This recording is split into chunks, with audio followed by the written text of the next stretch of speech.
नमस्कार, मैं हूं हरिशंकर व्यास। सेंट्रल हॉल में आपका स्वागत है। मरी हुई कांग्रेस के लिए मानो ऑक्सीजन के सिलेंडर अपने आप लग रहे हों। हाँ, पहले उत्तराखंड और फिर अरुणाचल प्रदेश में कांग्रेस को जो जान मिली, उसकी जो प्रतिष्ठा बनी, वह हर दृष्टि से राहुल गांधी के लिए पो 12 है। ऐसा केंद्र की मोदी सरकार और भाजपा की बदौलत है। अरुणाचल प्रदेश में कांग्रेस के बागी विधायक जैसे वापस लौटे, उसने बताया कि भाजपा का कांग्रेस मुक्त भारत का ख्याल हवा हवाई है। केंद्र की मोदी सरकार में ऐसी कोई कुव्वत प्रबंध नहीं है जो अदालत को कांग्रेस या विरोधियों के खिलाफ असरदार दलीलें बता सके। नेशनल हेराल्ड केस में हाई कोर्ट से सोनिया गांधी और राहुल गांधी को राहत हो या उत्तराखंड व अरुणाचल में कांग्रेस सरकारों की बहाली, सभी में भाजपा फिसड्डी साबित हुई है। सवाल है, इस सब का कांग्रेस हाई कमान के मनोबल पर क्या असर होगा? क्या उत्तर प्रदेश और पंजाब की उसकी आगे की लड़ाई को बल नहीं मिला होगा? ध्यान रहे, राजनीति में मनोबल का बहुत महत्व होता है। 2014 में चुनाव हारने के बाद कांग्रेस का सबसे बड़ा संकट मनोवैज्ञानिक है। राहुल गांधी की लीडरशिप को लेकर जो अविश्वास बना, वह गहरा है। मगर अदालत का सहारा, अलायंस की राजनीति और प्रियंका गांधी वडेरा के राजनीति में कूदने के रोड मैप में माहौल बदलता लगता है। राहुल गांधी अध्यक्षता संभालने के कगार पर है। पुराने नेताओं से उनकी एलर्जी खत्म हुई है। कैप्टन अमरेंद्र सिंह और शीला दीक्षित का फैसला प्रमाण है कि पार्टी में चुनाव लड़ना पहली प्राथमिकता है। हिसाब से मोदी सरकार और भाजपा की गलतियों से कांग्रेस में मनोदशा सुधरी है। यह अजीब बात है, इसलिए कि नरेंद्र मोदी और अमित शाह राजनीति में उस्ताद है। उनके आगे राहुल गांधी कहीं नहीं ठहरते। बावजूद इसके आज राहुल गांधी में जोश आया है। आज इस पर चर्चा है, मगर उससे पहले गपशप और खास सुर्खियां। शुरुआत सियासी गपशप से करते हैं।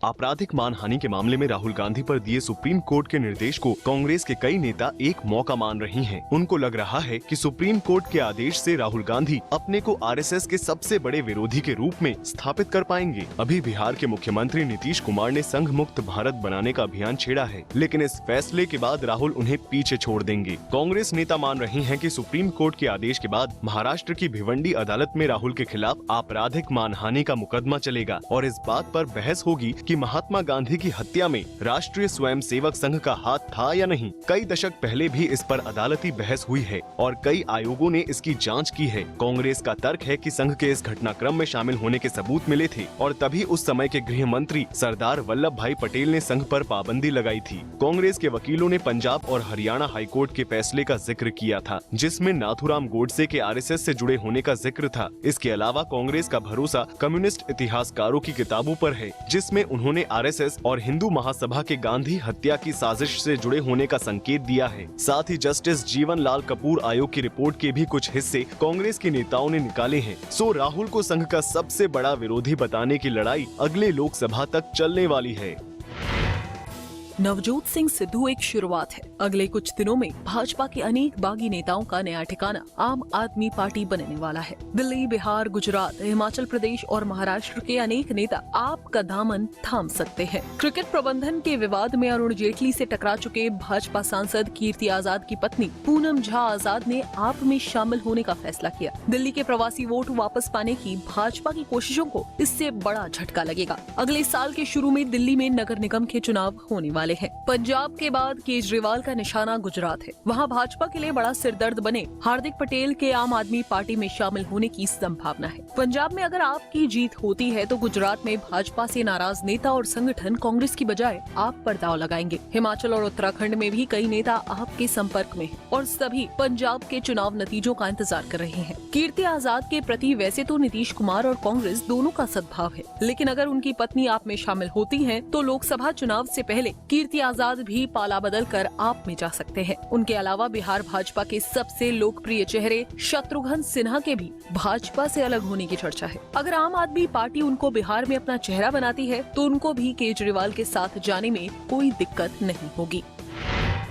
कांग्रेस के चुनाव रणनीतिकार प्रशांत किशोर की कांग्रेस में क्या स्थिति है, ये सबके लिए अटकलों का सवाल है, क्योंकि मीडिया में ऐसी खबरें आ रही हैं कि उनको किनारे कर दिया गया है और उनसे कहा गया है कि वे सीधे प्रियंका या राहुल गांधी से बात करने की बजाय प्रभारियों से बात करें। यानी उनको उत्तर प्रदेश में गुलाम नबी आजाद और पंजाब में आशा कुमारी से बात करने को कहा गया है, लेकिन असल में ऐसा नहीं है। कांग्रेस के पुराने ढांचे में रचे बसे कुछ नेता इस तरह की खबरें मीडिया में दे रहे हैं क्योंकि उनको प्रशांत किशोर से दिक्कत हो रही है। कांग्रेस के सारे रणनीतिक फैसले प्रशांत किशोर कर रही हैं। उत्तर प्रदेश में शीला दीक्षित को मुख्यमंत्री का दावेदार उन्होंने तय कराया। इसके बाद उन्होंने ही तय कराया है कि प्रियंका गांधी अमेठी और रायबरेली से निकलकर दूसरे हिस्सों में प्रचार करेंगी। पंजाब में भी उनकी राय से कैप्टन अमरिंदर सिंह के नाम की घोषणा होने वाली है। कांग्रेस के शीर्ष नेता मान रहे हैं कि प्रशांत किशोर की वजह से उत्तर प्रदेश में पार्टी की चर्चा हो रही है। तभी आला कमान के सामने उनका पत्ता काटने के लिए कांग्रेस के कुछ पुराने नेता उनकी निष्ठा का सवाल उठा रहे हैं। बता रहे हैं कि प्रशांत किशोर पहले भाजपा के साथ थे, फिर जदयू के साथ गए और अब कांग्रेस के साथ हैं। ऐसे में उन पर कैसे भरोसा किया जा सकता है? लेकिन अपने कामकाज से उन्होंने कांग्रेस के आला नेताओं का भरोसा जीता है। अब आज की सुर्खियां ये लीक से कुछ हटकर है और इनसे देश की दशा दिशा को बूझ सकेंगे।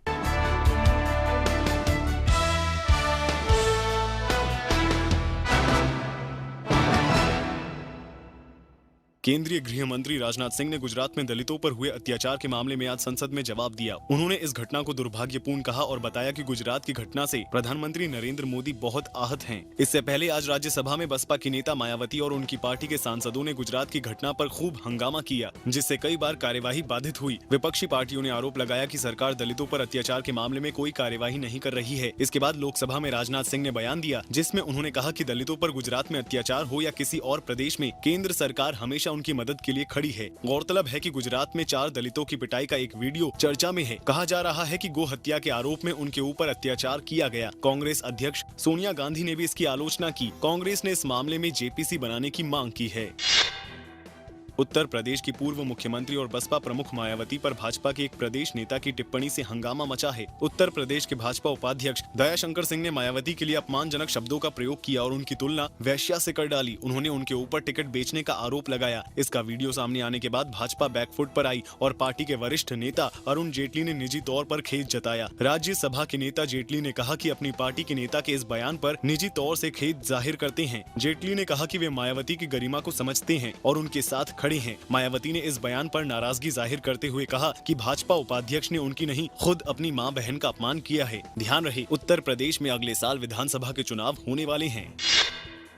कांग्रेस पार्टी के उपाध्यक्ष राहुल गांधी एक बार फिर लोकसभा में नींद लेते दिखाई दिए। जिस समय गुजरात के ऊना में दलितों पर हुए अत्याचार के मसले पर विपक्ष का हंगामा चल रहा था और केंद्रीय गृह मंत्री राजनाथ सिंह जवाब दे रहे थे, उस समय राहुल गांधी झपकी ले रहे थे। यहाँ तक कि राजनाथ सिंह के बयान से नाराज कांग्रेस सांसद जब सदन से वॉकआउट कर रहे थे, तब भी राहुल अपनी सीट पर ही बैठे रह गए। कांग्रेस के कुछ सांसदों ने उनको बाहर चलने के लिए कहा, तब वे खड़े हुए और बाहर गए। हालांकि कांग्रेस ने इस मामले में राहुल गांधी का बचाव किया। कांग्रेस पार्टी की नेता रेणुका चौधरी ने कहा कि राहुल गांधी उस समय सो नहीं रहे थे, बल्कि कुछ सोच रहे थे। उन्होंने कहा कि इतने शोरगुल में कोई कैसे सो सकता है, इसलिए इसे मुद्दा नहीं बनाया जाना चाहिए।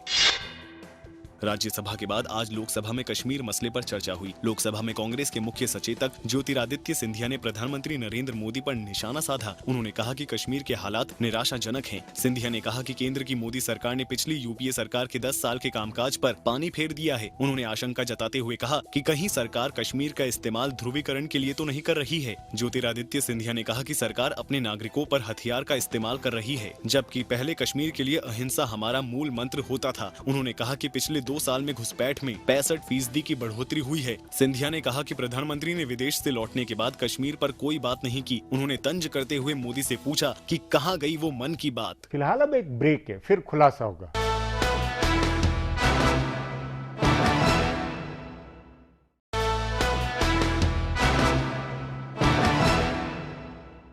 मामूली बात नहीं, जो उत्तर प्रदेश के ब्राह्मणों को रिझाने के लिए शीला दीक्षित को बतौर मुख्यमंत्री प्रोजेक्ट करने का राहुल गांधी ने फैसला लिया। राहुल गांधी दलित के बजाय आज ब्राह्मण मुसलमान समीकरण पर फोकस कर रहे हैं, तो इसका अर्थ है कि वे अब प्रशांत किशोर के असर में है, न कि झोला छाप एनजीओ के। कांग्रेस में परिवर्तन है, इस पर आगे चर्चा करें, उससे पहले देखें मेरा यह खुलासा।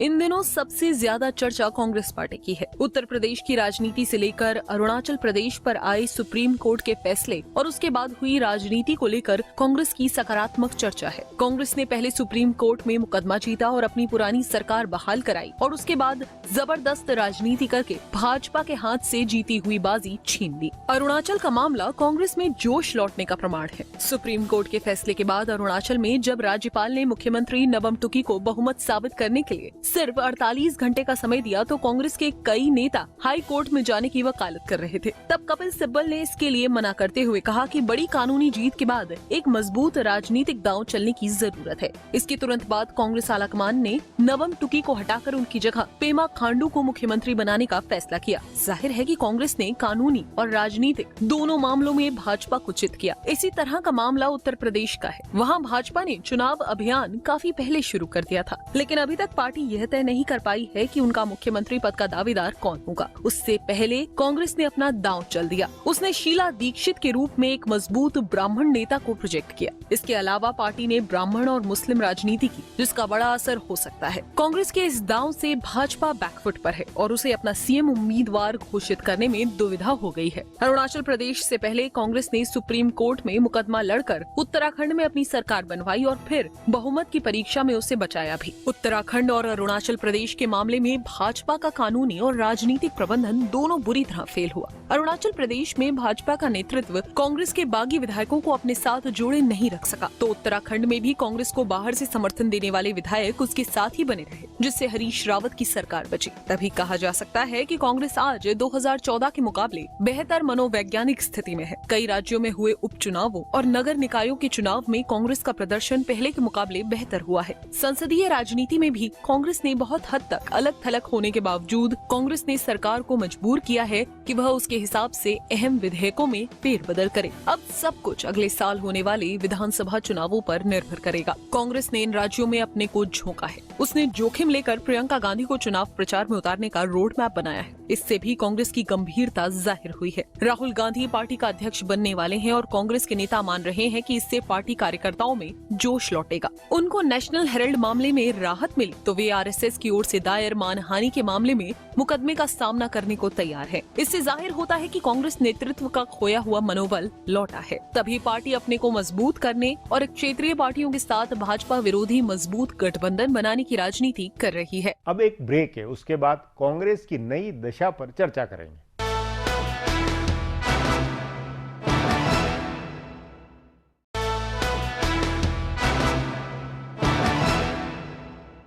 हर तरफ से खबर है कि सोनिया गांधी की बजाय राहुल गांधी और प्रियंका गांधी साझा तौर पर कांग्रेस की दशा दिशा तय करवा रहे हैं।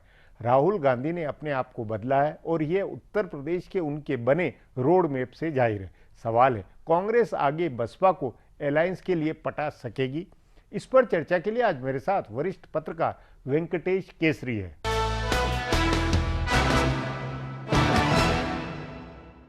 केसरी जी, हाल की घटनाओं से कांग्रेस की मनोदशा में किस तरह का अंदर आप परिवर्तन देख रहे हैं? क्या माहौल है अंदर?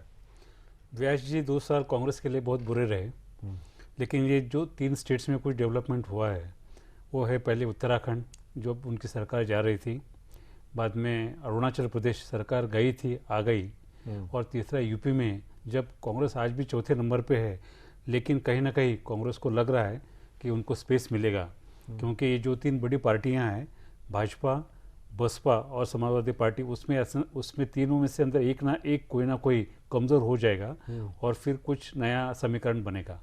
ये उनके अंदर सोच है। नहीं, लेकिन इस सोच के साथ में ये नहीं लगता आपको कि ये सब क्योंकि बीजेपी सरकार की या केंद्र सरकार की कमियों के कारण अदालत से अनुकूल फैसले आए हैं, तो उनका खुद का अपना का पुरुषार्थ या खुद की अंदरूनी तो कोई उपलब्धि नहीं बनती है? ऐसा है कि ये अरुणाचल प्रदेश में कांग्रेस हार चुकी थी, इसलिए हार चुकी थी कि नबाम टुकी को सोनिया गांधी और राहुल गांधी ने तवज्जो नहीं दी, उनको खेल समझ में नहीं आया। फिर कांग्रेस के अंदर झगड़े थे, जो भी थे उसके अंदर उनकी सरकार गई थी, लेकिन एनजीएसी जो रहा है उससे पूरा सुप्रीम कोर्ट और कुछ प्रमाण में हाई कोर्ट, नहीं वो तो एक राजनीति, वो एक अलग इशू है। लेकिन बुनियादी तौर पर ये आप मानते हैं कि कांग्रेस के प्रबंध में गड़बड़ थी इसलिए उत्तराखंड और ये वहां क्राइसिस हुआ, उससे सबक कांग्रेस ने सीखा या नहीं सीखा? ये तो एक तरह से अपने आप सरकार को के कारण कुछ उनको ऑक्सीजन मिल गई है। सबक सीखा, अगर सबक नहीं सीखा होता तो नवाम टुकी को वो निकालते नहीं थे। मतलब उस नाते बदली है कांग्रेस की अप्रोच, बदली है कांग्रेस अरुणाचल में बदली है और उत्तराखंड में भी जो चीफ मिनिस्टर है उनको बताया गया कि आपको थोड़ा सा अपने कार्यशैली में बदल करना चाहिए।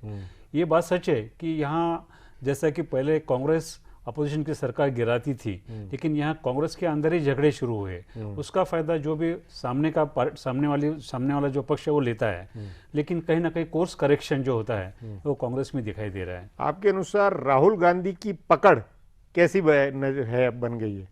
नहीं, राहुल गांधी इस खेल में ज्यादा नहीं है। तो ये अभी जो कुछ कांग्रेस के अंदर जो कुछ विचार हो रहा है वो प्रशांत किशोर, प्रियंका गांधी, सोनिया गांधी किधर कैसे काम हो रहा है अंदर? ऐसा है कि उत्तर प्रदेश अगर देखा जाए तो सूत्रधार प्रशांत किशोर है। उन्होंने स्क्रिप्ट लिखी है, पूरी कांग्रेस उस स्क्रिप्ट के अंदर तहत काम कर रही है। नंबर 1। नंबर 2, जो पुराने प्लेयर रहे कांग्रेस के अंदर जिन्होंने काम किया है, सोनिया गांधी कहीं ना कहीं उन पर भरोसा कर रही है। जैसा कि गुलाम नबी को उन्होंने दे दिया, राज बब्बर चेहरा होगा, शीला दीक्षित को यूपी का फेस बना दिया, कमलनाथ को लाया था लेकिन ठीक है कमलनाथ को पंजाब से निकालना पड़ा, कैप्टन अमरिंदर सिंह को उनको पूरा फ्री हैंड देना पड़ा। तो कहीं ना कहीं ये कांग्रेस वालों को पता चला कि राहुल गांधी की बस की बात नहीं है कि पार्टी चलाना नहीं। तो पर राहुल गांधी ने भी तो ये समझा कि नहीं पुराने नेताओं को लेकर ये करना, ये अपने आप में एक बड़ी बात है। पर ये इसमें क्या वजह प्रियंका गांधी की बढ़ती हुई भूमिका है या क्या मानते हैं आप? ऐसा है कि कुछ जो राहुल गांधी के जो करीबी है उन्होंने राहुल गांधी को ये सलाह दी, अगर प्रियंका गांधी को यूपी में लाना है तो उसके पहले आप कांग्रेस का अध्यक्ष बनिए। अगर आप नहीं बनते और प्रियंका गांधी को आप यूपी में प्रचार के लिए दौड़ाते तो वहाँ एक इंप्रेशन जाएगा कि आप प्रियंका गांधी के भाई है, तो प्रियंका गांधी का कद आपसे बड़ा होगा। ये कहीं ना कहीं उनके अंदर एक सोच है। दूसरी सोच है कि जब उत्तर प्रदेश में सरकार नहीं बनानी है तो ये जो ब्रह्मास्त्र है ये अभी असेंबली के लिए क्यों करे। तीसरी एक सोच थी कि अगर हमको कुछ नहीं करना है तो हम और नीचे जाएंगे, तो कहीं ना कहीं हमको रोकना है। कहीं ना कहीं अब ये जो बसपा से लोग निकल रहे हैं, परिवारवाद है सब समाजवादी पार्टी का, बीजेपी के सामने इतना हिस्टोरिक मैंडेट मिलने के बावजूद चीफ मिनिस्टर किसको बनाना इसके ऊपर तय नहीं है, तो इसका फायदा कांग्रेस को लेना चाहिए। लेकिन कांग्रेस के अंदर बसपा से तालमेल की कोई उधेड़-बुन, कोई कोशिश है क्या? पहले से है, यानी पहले दिन से कांग्रेस चाहती है कि बसपा के साथ काम करे, लेकिन अगर कांग्रेस वहां खड़ी नहीं होती तो बार्गेनिंग पोजीशन नहीं होती। तो पहले वो अपने आप में खड़ा करना चाहते हैं, क्योंकि अभी तक कांग्रेस ने कितने सीट लड़ना है ये नहीं बताया, नंबर 1। और शीला दीक्षित जो कांग्रेस का चीफ मिनिस्टर फेस है वो चुनाव नहीं लड़ रही है, तो कहीं ना कहीं एक एस्केप रूट उन्होंने रखा है। मतलब ये कि बसपा से किसी तरह रास्ता बने, पर क्या ऐसा माहौल ब्राह्मण वोटों का मैसेज देकर बसपा के ऊपर ऐसा कुछ असर बनाने की स्थिति में कांग्रेस आ रही है? व्यास जी, आप तो जानते हैं कि यूपी पूरी कास्ट में डिवाइडेड है। कांग्रेस के पास में कोई कास्ट नहीं थी, अपर का backward caste, most backward caste, minorities नहीं आ रही थी, बचा हुआ था अपर कास्ट। तो कांग्रेस को ये मजबूरन करना पड़ेगा कि ब्राह्मणों के पास जाए, क्योंकि बड़े ठाकुर बीजेपी में है, तो इनके पास में वैसे कद्दावर ठाकुर भी नहीं थे, तो इसीलिए उनको मजबूरन ब्राह्मणों के पास जाना पड़ा। कुल मिलाकर कांग्रेस में जो बिल्कुल एक तरह से मूड उखड़ा हुआ था या बिल्कुल कुछ समझ नहीं आ रहा था, वो उस स्थिति से बाहर कांग्रेस निकल आई है या अभी नहीं? मुझे लग रहा है कि क्योंकि जब डिजर्शन हो रहा है, एंटी इनकम्बेंसी है समाजवादी पार्टी के खिलाफ, मायावती से लोग बाहर निकल रहे हैं। पूरे राष्ट्रीय स्तर पे, एआईसीसी के स्तर पर कांग्रेस में अब कुछ हलचल होते हुए कुछ जरा उम्मीद, कुछ जरा भागम भाग या कुछ सक्रियता है, सक्रियता दिखाई दे रही है। कहीं ना कहीं उनको लगा है कि हमको इलेक्शन जीतना है, और जीतने के लिए जो भी टैक्टिक्स है वो हमको हथकंडे अपनाने पड़ेंगे। और राहुल गांधी को उन्होंने कन्विंस किया है। प्रियंका गांधी पहले से ही काम करती थी, सोनिया गांधी रिटायरमेंट मोड में है, तो ये भाई और बहन प्रियंका और राहुल गांधी को समझ में आ रहा है कि कुछ हमको पॉलिटिक्स में स्टाइल ऑफ फंक्शनिंग को बदलना पड़ेगा। जी केसरी जी, बातचीत को यहीं समाप्त करेंगे। प्रोग्राम में आने के लिए बहुत बहुत धन्यवाद। हमारा प्रोग्राम अब यहीं खत्म होता है। आग्रह है प्रोग्राम पर अपनी राय hsvyas@nayaindia.com पर ईमेल करके बताएं, या hsvyas@Twitter और Facebook/नया इंडिया न्यूज़पेपर पर जाहिर करें। अब कल फिर मिलेंगे इसी चैनल पर इसी समय।